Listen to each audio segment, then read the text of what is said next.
like it's a mudeng, like mudeng zoo. I don't know where it is right now. Mudeng? Yeah, mudeng, like the hippo. Yeah, the hippo. Wait, Yeah. what is it? It's waiting mudeng to rise up on the like. Fair enough. Because it's from Thailand. Oh, he's from Thailand. No, Chula. Oh. But it's basically originated from the Philippines. I think I saw his Facebook. UP, right?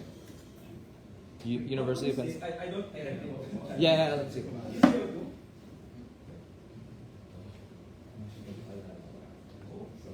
Let me see. Studying in Chula. Taking Chula? You want me to wait. Oh, Brian's not go here. into the breakout rooms, right? Wait, is it 302? No, let's see. There's nobody inside, right? Oh, okay. We have to ask the masters here in order. Yeah. Okay. There he is. Wait, pasok ka na. Sige na. You can start na. Sige na. Yep. Oh, open the audio here? Yeah, you should. Brian, wait lang. What the? Okay. Yeah, That's the sound. Okay, awesome. Go ahead. Everall, and Dan, I'll be a panel as well with Michelle. Alright, we'll leave it to you. Wait. I'm not recommending this yet. I got extra paper. Yeah?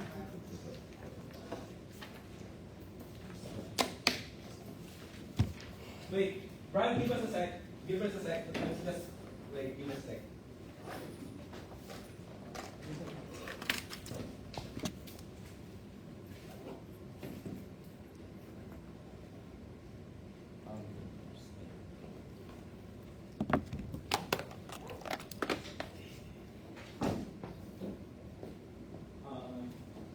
You can go ahead.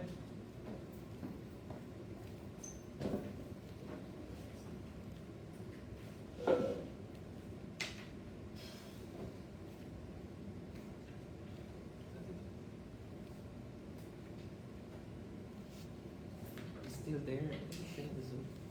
Judging them. You guys doing okay? Okay? Yes. Yes. Okay. I apologize for the technical difficulties. If there's a slight movement in my phone, I get disconnected. Okay. I think it's already fixed. Congratulations for reaching quarterfinals. I think the motion is already, you already know the motions. Let's start quarterfinals. Calling up Prime Minister to start the debate.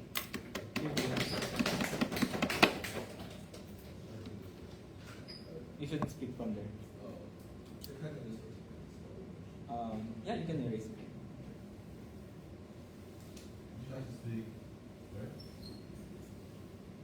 Where would you want to speak? It depends. Like, Am I audible here? yeah, you can check. Yes, please do.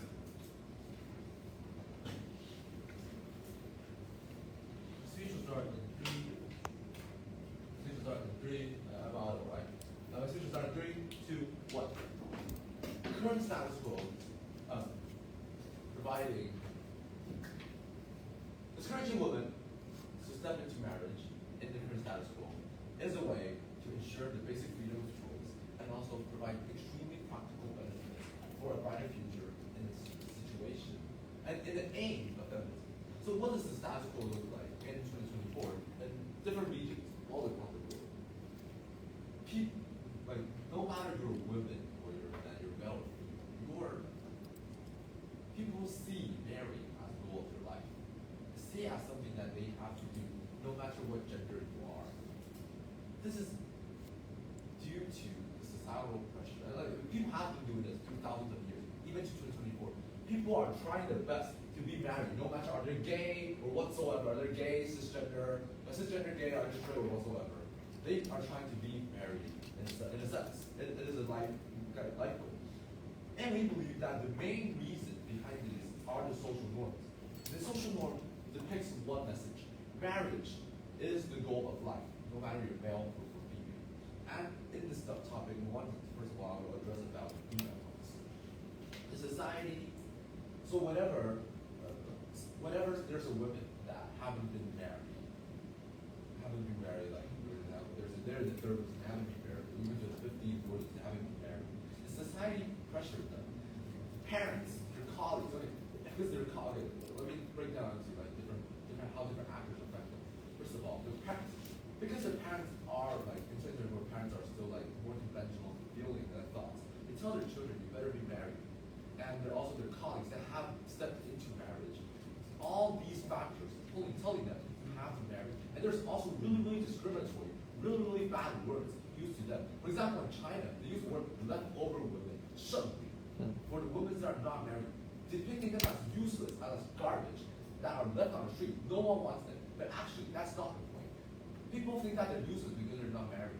The societal norm of letting women, of telling people to marry, especially women to marry, is denying their existence and only valuing their value based on one single metric: are they married or not? If you're not married, so be it. You are someone that's like the leftover woman that no one wants and nobody loves. That's the current societal pressure that our society of marrying is life goal putting on women. What does that mean? Is that no matter what they want to do, marrying is the only thing they can do. And this narrative is really harmful. First of all, it denies their ambition for career. Even they have their own goal. They want to be a strong woman, or they want to do really good in their job, or maybe write their own story whatsoever. I don't care. The point is that when there's other life goals besides marrying or besides forming a family, the society tells them you don't have that choice. Your only choice is to go and step into marriage, go find a husband, or go find someone, especially go find a husband in most states. So I believe that it leads to another harm. It's subtly for a poor choice, or maybe not a poor choice, but a less rational decision. And so it might include it might increase the rate of abuse because you don't know how that man is, or also maybe like violence also what. It might be a part. And additionally, one to point out is in the male perspective, this is where the male counterparts play the part. Because the society tells both male and female you better be married. So for male that are less attractive or can't find a girl or can't find someone, they just don't feel it. The societal pressure tells them you better find someone. So we see cases in India and China or other nations where the parents arrange marriage or plan marriage, or even trade girls. Some fathers even trade their girls to other fathers so they can fulfill their societal goal and they believe that is correct. This is extremely harmful. It's against basic human rights. I'll take a POI, please be fast. Okay. If you send this message to society, the couples who are already being married, would they feel that they are not independent enough, or are they controlled by their marriages, or especially their husbands? We think that if that woman feels that she is controlled by her husband and she thinks that she needs to make a change, so be it, she makes a change. But if there's a bunch of people that still wants to marry, we're not banning marriage. We're just telling them just maybe marrying is not the only choice. So by that sense, if someone really loves his parent, loves his husband, wants to marry, so they will go marry. We do not do that. So that leads to my point. We're discouraging them. We're not banning marriage. What does that mean in status quo? Status quo is that there's an overwhelming pressure on the goal of marriage. It's telling every individual, you better be married. What does that? So it means that if we try to discourage, it's just going to bring down it's going to balance all the balance the current overwhelming pressure rather than becoming a majority. We're trying to put the minority to more balanced status. Sorry, I cannot take your POI. Sorry. So we can mean that generally for men, what do men want? Men, they face the same marriage pressure as everyone, which we implied before. It causes harms about planned marriage, settling for someone they don't love too, and also being might be involved in some anti-humane crime, for example, human trafficking and planned marriage, and also. So our goal for men is to reduce the pressure. Let them have the freedom of choice too. They can also pursue their career. They don't have to be stuck with one woman. They can do what they want. Maybe their lifestyle don't need a companion. We're just enabling a choice for them. For women, as before, forcing marriage to them, force them to drop out of their career, do bad decisions, etc. All these abusive harms. We want to reduce it. We want to make women have the right. So men and women are all the same. We told them marriage is not the only choice. There's other things that's besides marriage. So in the very best point, we want to say that in the sense of feminism, we want to ensure that both men and women, especially women, can have the freedom of choice. They know that there's one choice besides marriage. So, in another sense, it's protecting the genesis of freedom of choice, and so that's why we do polypropose. Thank you. Prime Minister, these are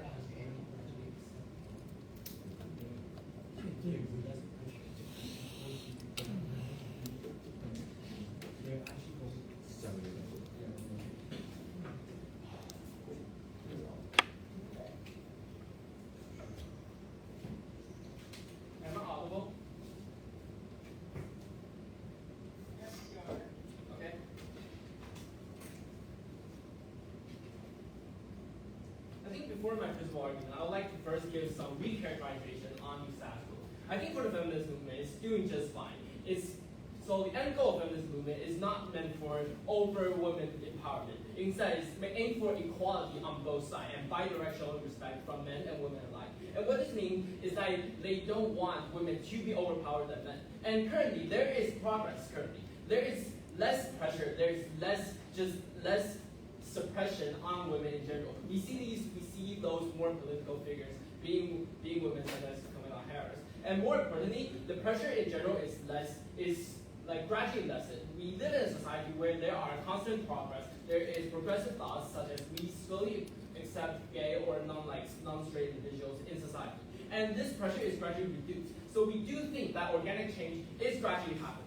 And what government side is proposing is that they're just creating more pressure that goes against their own case, suggesting that you have to be an independent woman, you have to face the pressure to not go into a marriage, or else you won't be categorized as someone who is a feminist. No. And so moving on to our burden. I think our burden is that we want to prove that by discouraging marriage, we're leading to more antagonization for both men and women, and goes against the spirit of feminist movement itself. So for principal justification, what is the spirit of feminist movement? I think part of it is about autonomy for these women, empowering them to have the free choices without any definition from the society, without society's definition or society's thoughts inputting on them and influencing their judgment. And what this means is that by simply discouraging a certain option from their list, is creating a set that you have to follow this norm to do so. There's no point.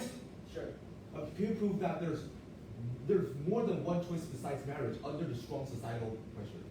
I think first, there is less societal pressure in the status quo because we live in a society where there are constantly a lot of figures that are not married, there are a lot of celebrities that are not married, and we don't put societal pressure on them. But more importantly, this is the spirit of feminist movement, being that they actually have the choice without any pressure. And what this means is that not only do government side's portrayal goes against the spirit of the entire feminist movement, but it also sets a definition that if you do go to marriage, you're excluded from such feminist movement, and you're not considered as a feminist and not considered as an independent woman.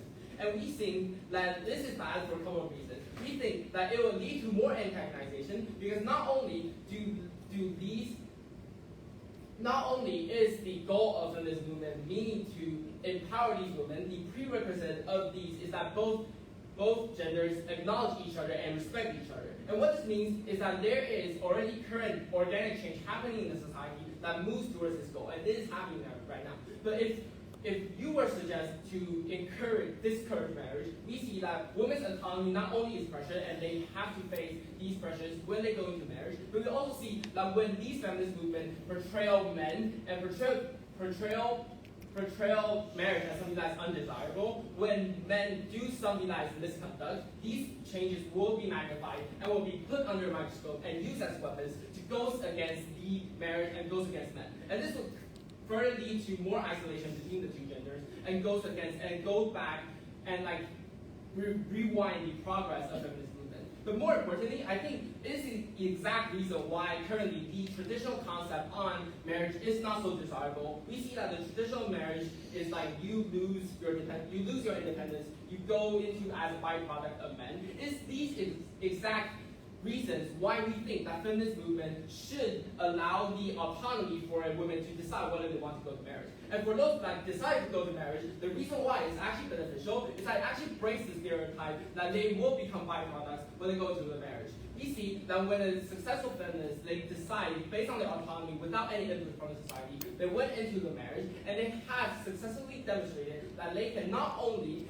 sustain a successful marriage, but also they can sustain their career that they desire. It sends a very, very strong message that it proves that the stereotypes are not correct, and it proves that the stereotype is outdated and it breaks the norm. So, and for my speech, in conclusion, we have proven to you why it's personally unjustified for such discouragement since it goes against the spirit of the feminist movement. But not only that, we have showed you that it is the exact reason why it is undesirable females to go into marriage in the SAT school because it's traditionally viewed as so, that is the exact reason why we should allow these women the choice to decide whether they want to go into marriage. And for that, I'm proud to oppose.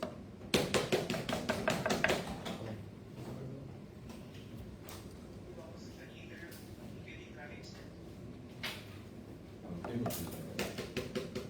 Please give them 2 seconds.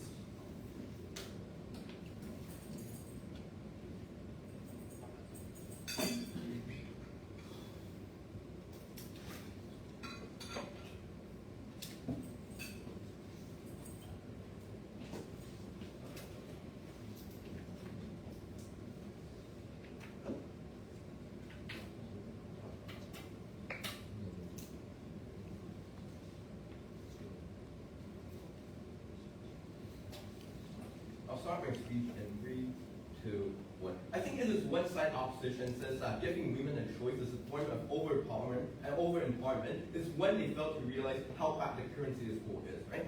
Today in my speech, I'd like to go over a few things. First, I'd like to talk about, first I'd like to make a few responses to points that they've made, and I'll try to engage. Like, even if that's assumed that it's a form of over-empowerment and how there might be backlash, why at the end of the day, we still think that side women does the better job to protect these women and meet the goal of feminism, right? Secondly, I'd like to move on to our first argument, our second argument, or practical argument, on how we're able to empower women and promote women's rights. And thirdly, I would like to talk about why we're able to help them make informed decisions. And I think that's one thing that both sides has agreed that's really important.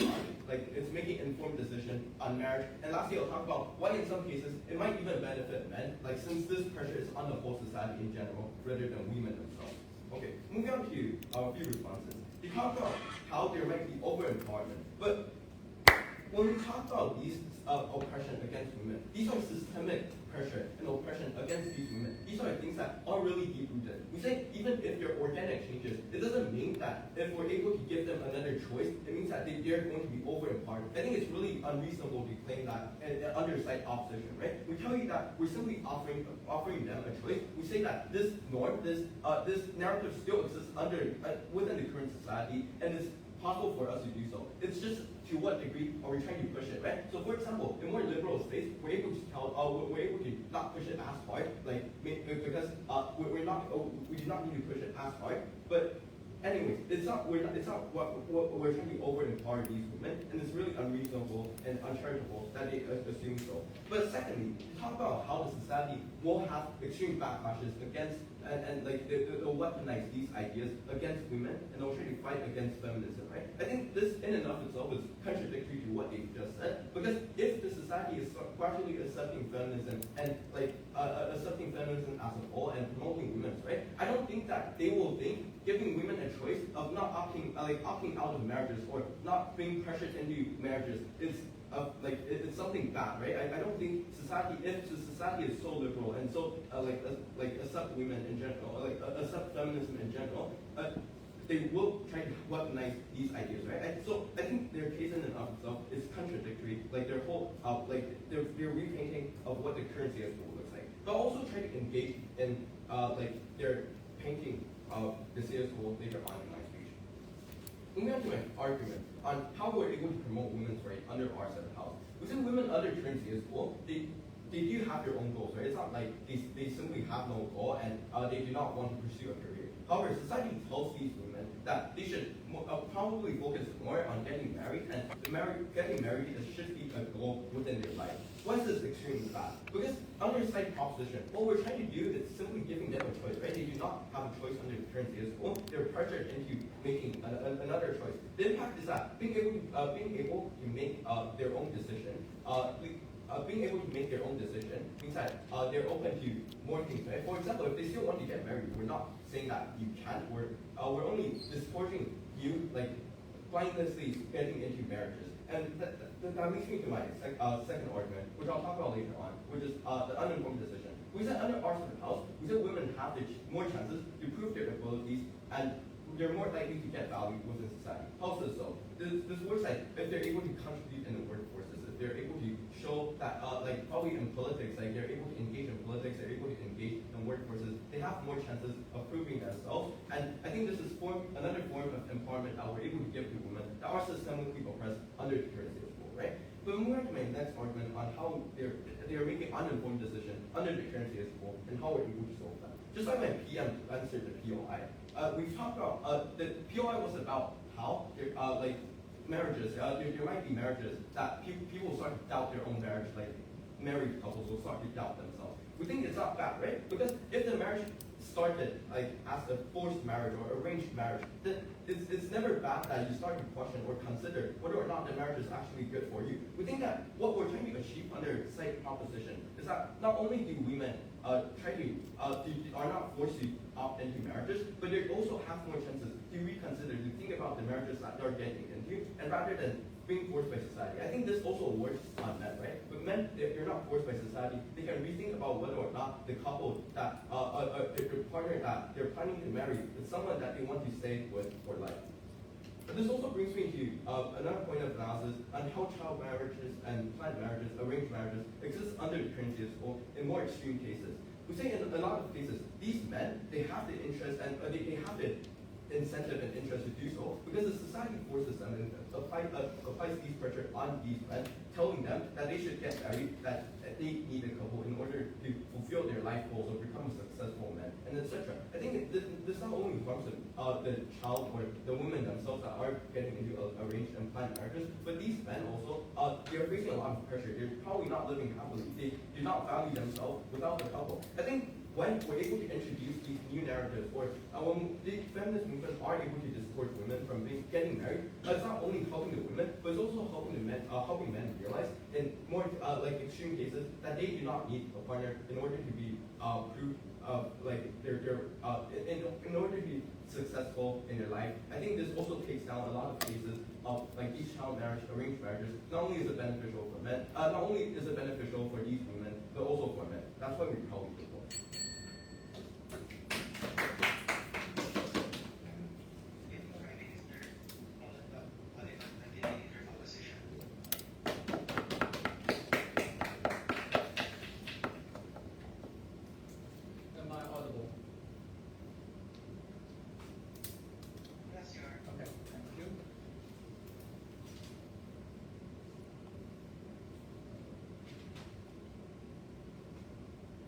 That the government side is trying to is mischaracterizing what discouragement actually means, and secondly, even if there's an issue, especially pressure on society on forcing people to be married, we believe that they are not solving the problem but simply avoiding it instead. They are avoiding the root cause, which I will mention later.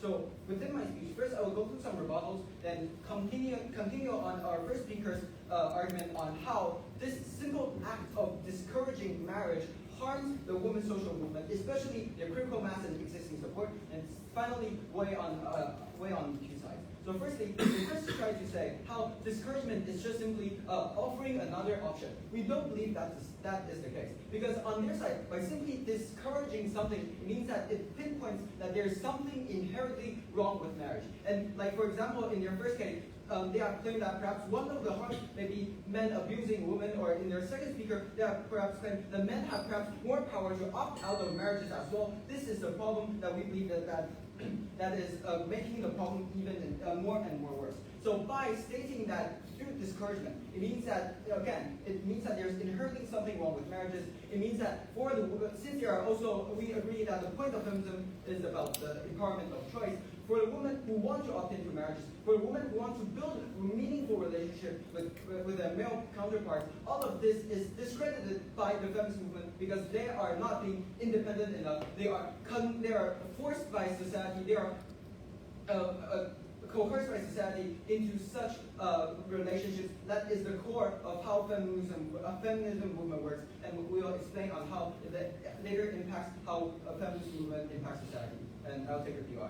Can you clarify the mechanism between the majority population turning into a minority? Can you explain how the majority turns into minority so fast? Like the majority before was people forced marriage, and now the people that are going to marry now turn to minority. How do they turn to majority minority so fast? I'll explain this later in our extension of our argument. So, first of all, how does a simple disencouragement impacts the feminist movement? Well, like our first speaker has already said, since it pinpoints that there's inherently something wrong with marriages, right? It means that also since marriages is how in society men and women build meaningful mutual relationships. It's how men and women build trust, and this is how the society functions. And since feminism is reliant on mutual respect, the goal of feminism isn't about women having more power or to call the power of men. It is about men and women understanding that they are equals, they are equals, and there's nothing wrong with working together and treating each other as the same. And we believe by simply having the notion that marriages is inherently bad for women, we believe this pinpoints all of the blame to men, because this in turn, by saying that, sure, I'll take a quick Also, this conversation and things happening between men and women not achievable under our house when women go to the workplace and eventually pursue their career. We believe that there is nothing wrong with women training, wanting to prioritize their careers. That is their choice. But you are robbing the choice of women who wants to build meaningful relationships with their male counterparts. The problem with this is, on your side, the women who are opting into meaningful relationships, who are aiding the feminist movement by building more mutual understanding, because they can perhaps voice out all the problems they have faced around the world, including perhaps glass ceiling problems. They can mention it all to their male counterparts. They can discuss their problem, and in turn, they will pull, since they are treating each other with respect and equal counterparts, it means that these men will also be pulled into a feminist movement, because they also realize the problem that women are facing. But on your side, when you simply discourage that women should be opt into marriages anysoever, since they are not independent enough, since it is the society forcing them to, so they should not opt into this societal pressure, it means that these women who opt into these places will be condemned by the feminist movement by not being independent enough. And moreover, the men who are antagonized by such will also believe that since they are so caring to their wives, since they are so caring, they have upheld the values of feminism, they are somehow still being blamed by pointing the finger at them that it is their fault for the reason why marriages are like this. The real inherent reason why marriages are like this is because inherently the man's fault.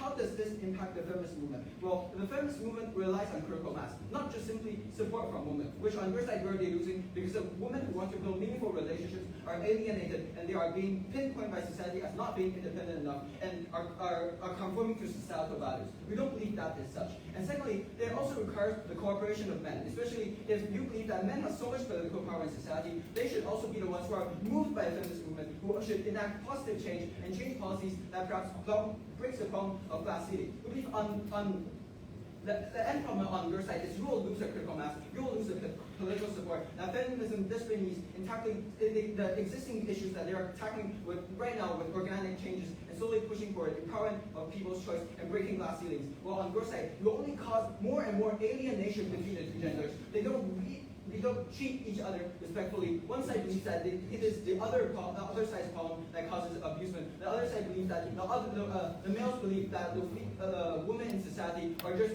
yapping and just complaining all the time because they are unable to understand the problems the women are facing in current society. And finally, how does this also tackle the problem of societal pressure? Like, for example, I mentioned in the first speaker, the issue of perhaps leftover women is because societal values. This is because women are only treated superficially. They are only cared for their beauty and appearance. While on our side, since we build more respect and build more meaningful relationships, these societal issues can be tackled more clearly. We can tackle the core issue while on your side just trying to avoid. And this is why we're proud to oppose.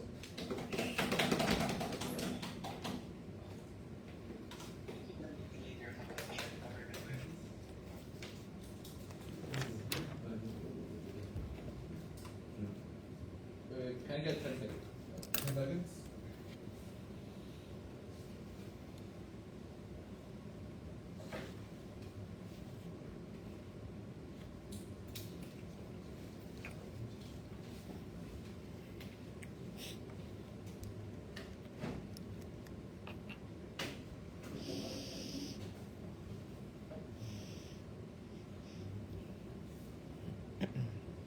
Okay.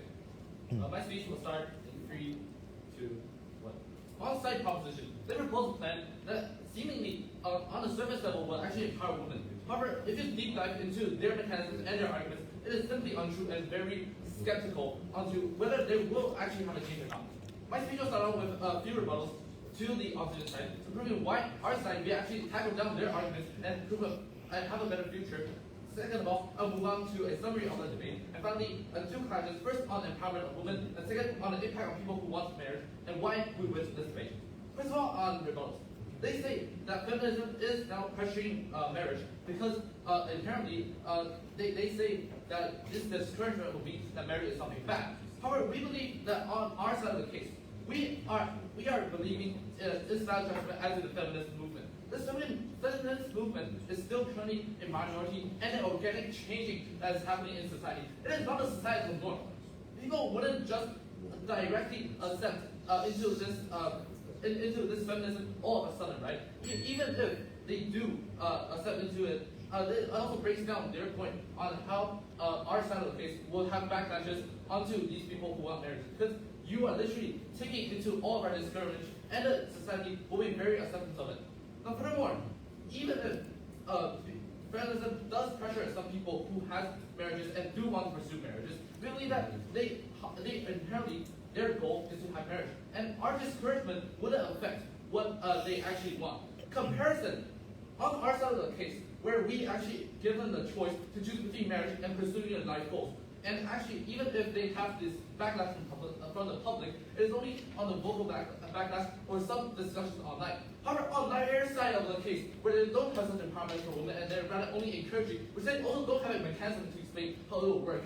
And especially they're avoiding the status quo, where a lot of women are actually forced into this planned marriage and coerced marriage, as already explained by our deputy. They are restricted on their choices, very imbalanced within their marriage, and they lack the opportunity to actually escape this coerced and restriction of their rights.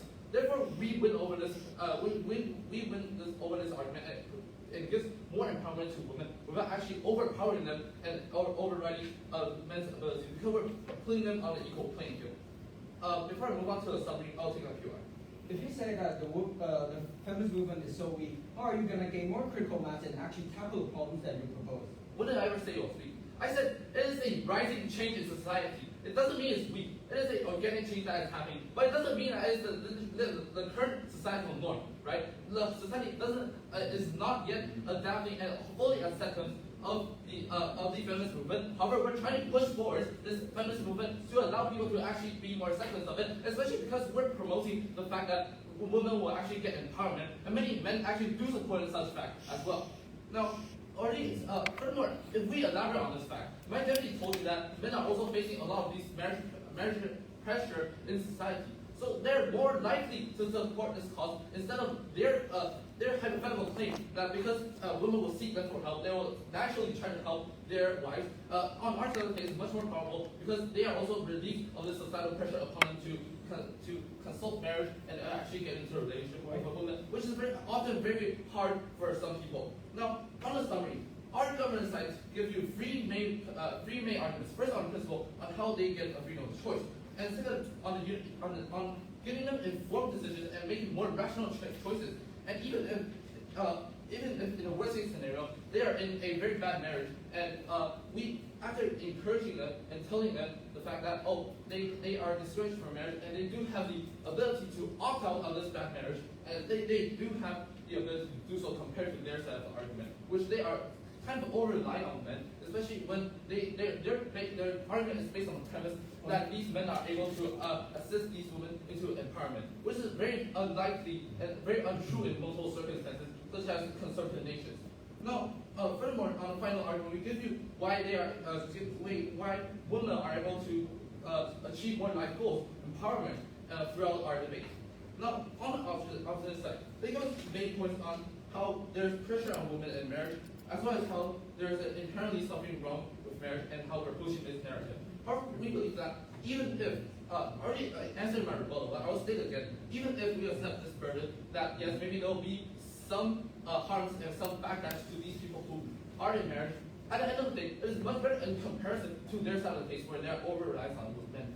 Now, addressing the fact that they say we're overpowering women, we believe that is simply untrue, which is the first clash. We believe that simply discouraging them doesn't mean that they get a seemingly overwhelming amount of power over the men. There's still an equal playing field where women can decide to opt out of marriage, and men at the same time can opt out because a lot of women are also not inclined to do this marriage.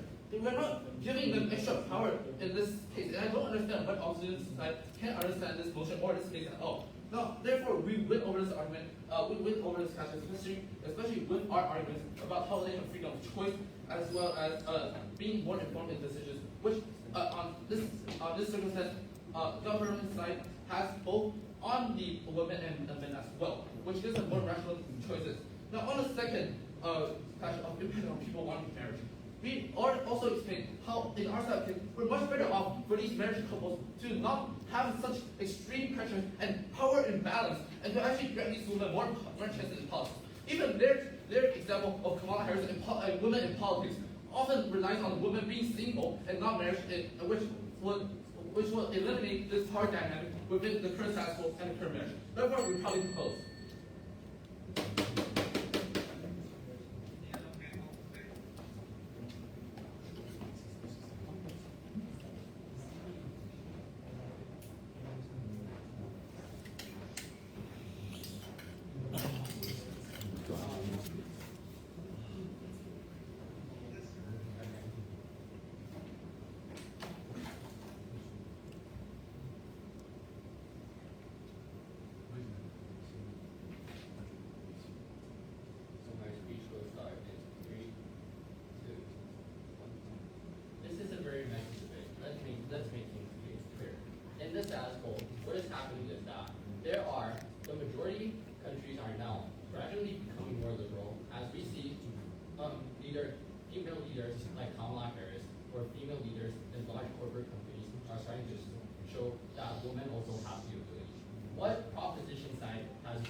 Conservative countries such as China and India, they restrict their scope in these countries, therefore they already lose this debate.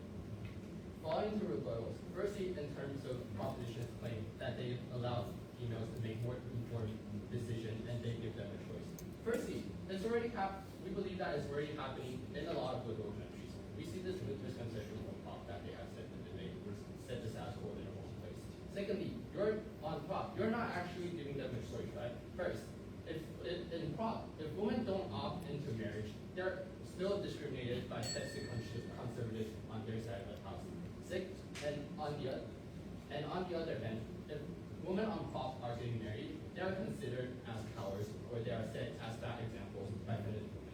So either way on prop, it harms women severely, whether or not the women are getting married.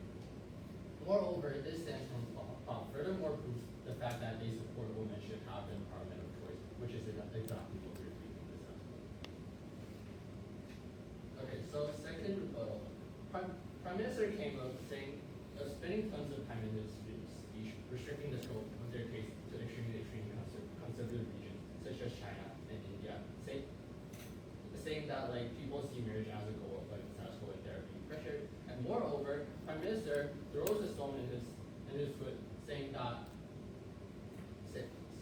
throw a stone at his foot. Why so?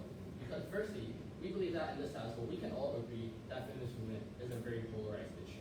So there are very extreme sexists that strongly disagree with feminist movement, and there are strong feminist supporters. And also there are those that are very neutral. So these people are mutually existing on both sides of the house. What they're doing now is that not only they didn't gain the support from those that are extremely sexist because you can't change their point of view. By doing so, by discouraging marriage, this causes the distrust of these that are at first neutral. They are not extremely sexist and they're not extremely feminist because they believe that these feminists on top are now being very antagonistic and completely discouraging women from marriage. And they actually see marriage sometimes as a positive production to the society. So they lose more support. So following the clashes, firstly in terms of the support for feminist movement, secondly the empowerment of traits, and thirdly on scope. So firstly for the support for feminist movement, this, as I have mentioned in my rebuttal, on proposition, they are not gaining support from those that are in conservative societies as extremely sexist and disagree with feminist movement. Moreover, those that are neutral will start to lean towards the opposition of feminist movement because they are being antagonistic and discouraging marriage. Well,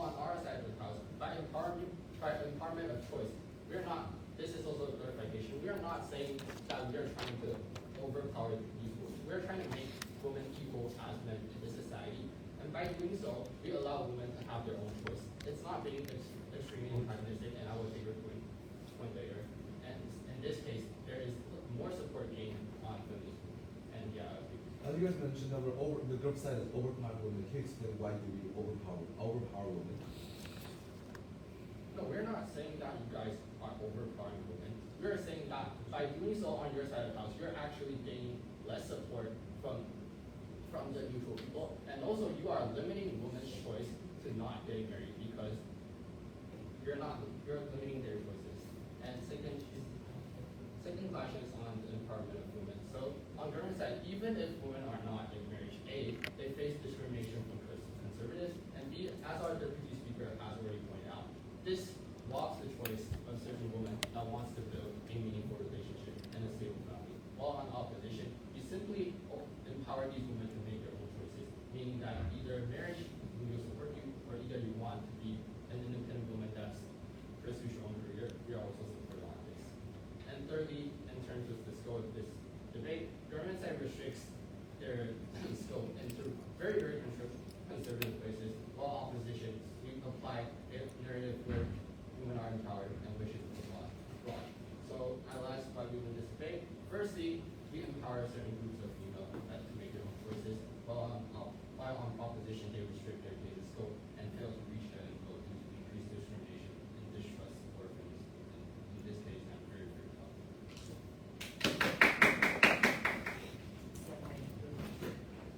Take a point of line.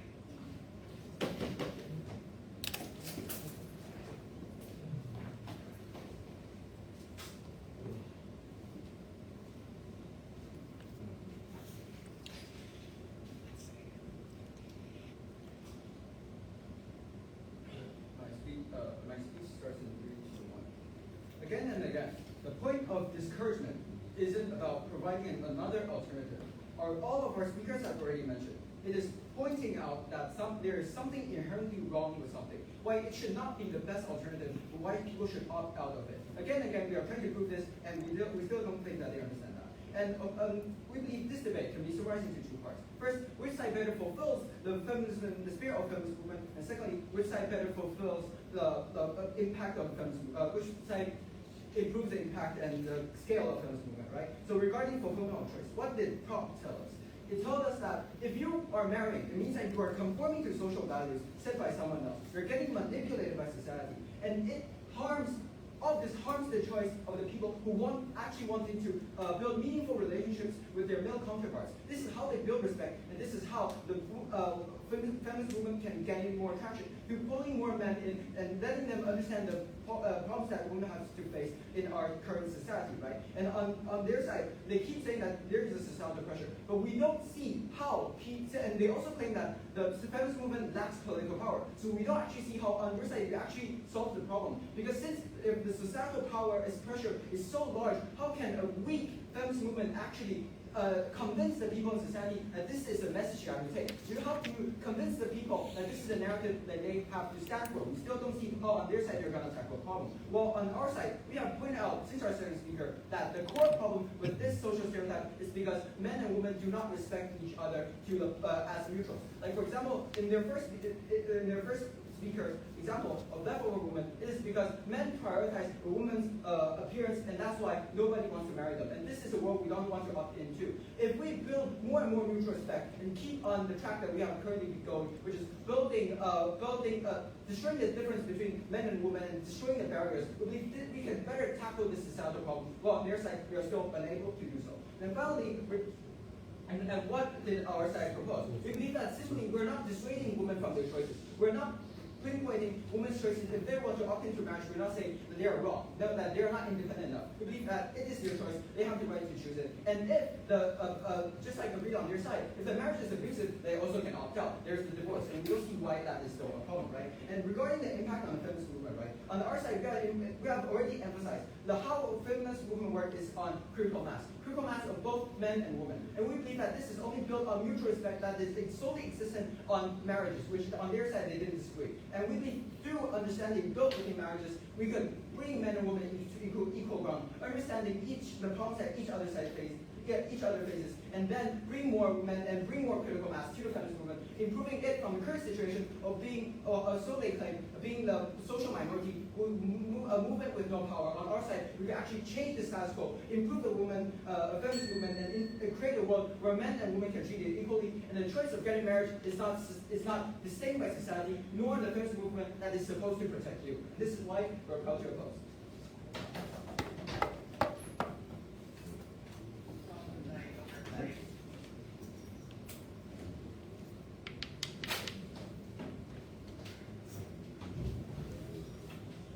Am I audible? Am I audible? Okay. Speech will start in 3, 2, 1. So, obviously, the op did not fulfill the word. It's clear to say. The op's case is really messy. I'm not messy. Chaotic at the very first point.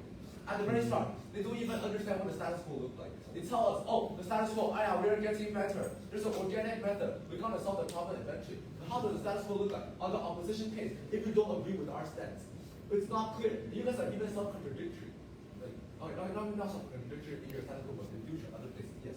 Your status, usually, if you guys, I think the op case is trying to use organic method to overcome the current issue that the government side poses. But we don't think, even if there's an organic issue, organic methods, you better explain the mechanism of why there's this organic method. Why is the current system, international trend, it's going to really solve the issue, we're going to have more benefit. We don't see that.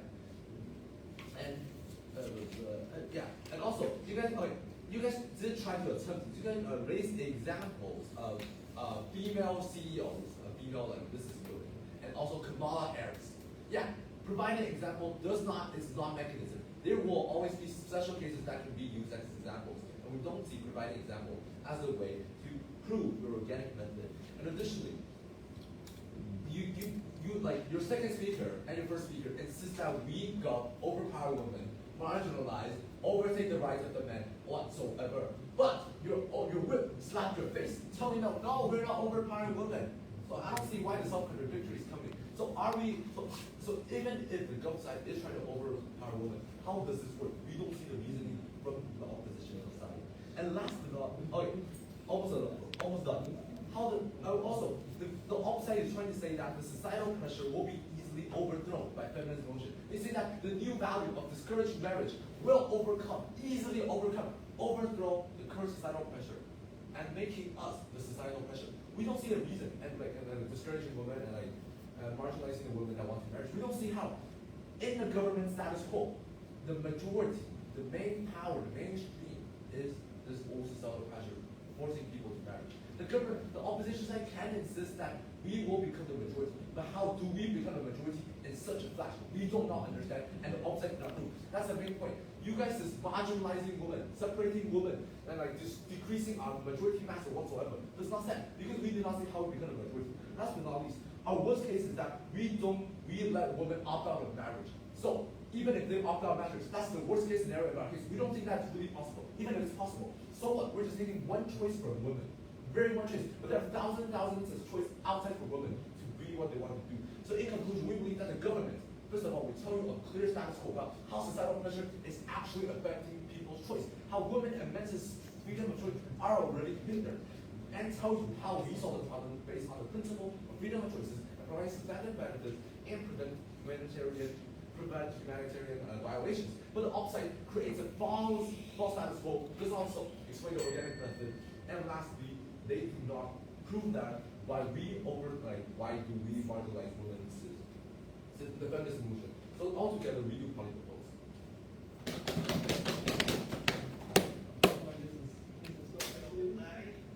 Speakers across the house, thank you very much for that. Go back to the main room.